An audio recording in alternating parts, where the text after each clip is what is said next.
Halo sahabat guru, bertemu kembali di channel saya, Edi Surya Negara.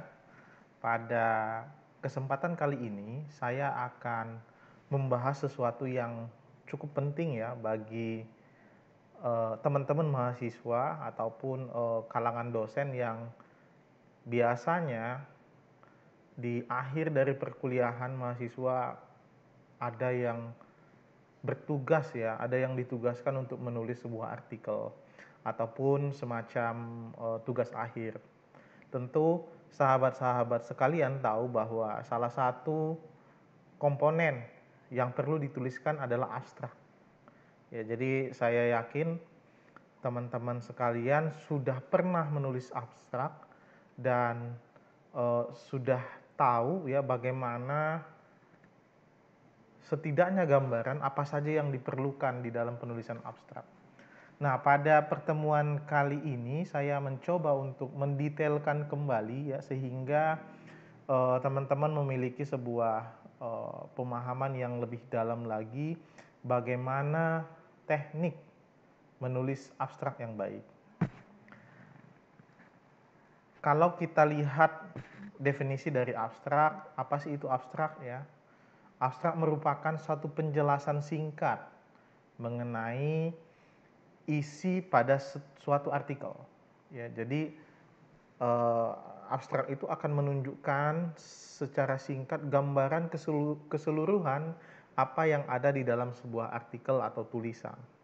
Nah, abstrak ini sendiri punya struktur, ya sehingga di dalam menuliskan abstrak itu kita harus dengan baik mengikuti struktur itu sendiri sehingga informasi yang diharapkan di abstrak itu tergambarkan. Nah, setidaknya ya ada 3 langkah yang bisa teman-teman sekalian lakukan ya untuk menulis abstrak. Yang pertama, buatlah strukturnya dulu. Jadi strukturnya itu terdiri dari 6 isu ya, biasanya 6 isu. Nanti setelah ini saya jelaskan kembali 6 isu strukturnya ya, mulai dari backgroundnya ya sampai nanti kesimpulannya. Setelah ini nanti saya jelaskan. Kemudian setelah strukturnya dibuat ya dari 6 isu itu, tulis narasinya ya, apa saja yang akan disampaikan atau dituliskan. Kemudian setelah narasinya ditulis, kemudian gabungkan menjadi satu paragraf. Biasanya beberapa aturan ya di dalam penulisan abstrak ada yang membatasi jumlah kata yang digunakan ya, bisa ada yang 300 ya, maksimal 300, ada yang maksimal 200. Tapi lazimnya abstrak itu tidak lebih dari satu paragraf. Biasanya untuk beberapa jurnal ya mereka membuat aturan maksimal 300.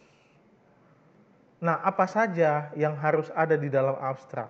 Ya, yang pertama, saya bisa sampaikan bahwa abstrak itu merupakan pembuka ya yang mengemukakan masalah yang ada di dalam artikel tersebut. Kemudian dia berisi latar belakang spesifik yang ada ya, yang ada di dalam artikel.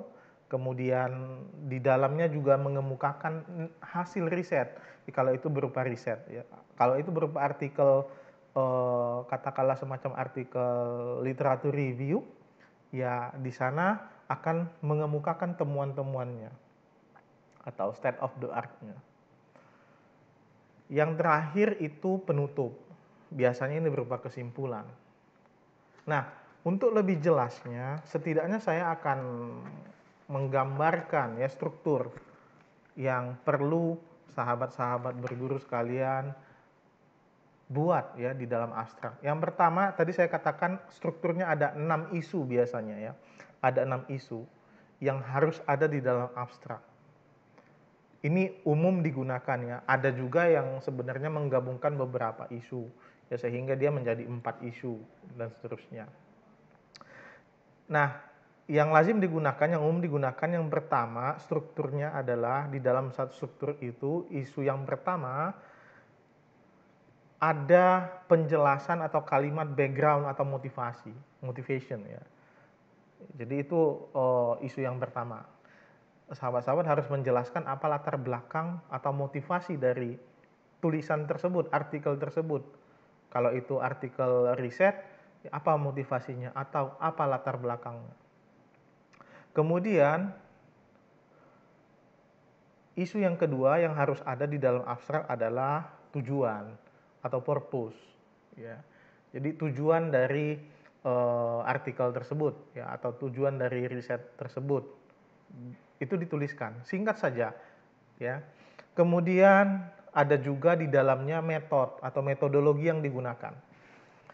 Jadi sahabat-sahabat sekalian juga harus menjelaskan bahwa penelitian ini menggunakan metode A, atau survei ini ya menggunakan metode A atau metode B. Itu perlu dijelaskan di dalam abstrak. Kemudian yang keempat isunya adalah yang perlu dituliskan result ya, atau hasil. Apa hasil penelitiannya atau apa temuannya?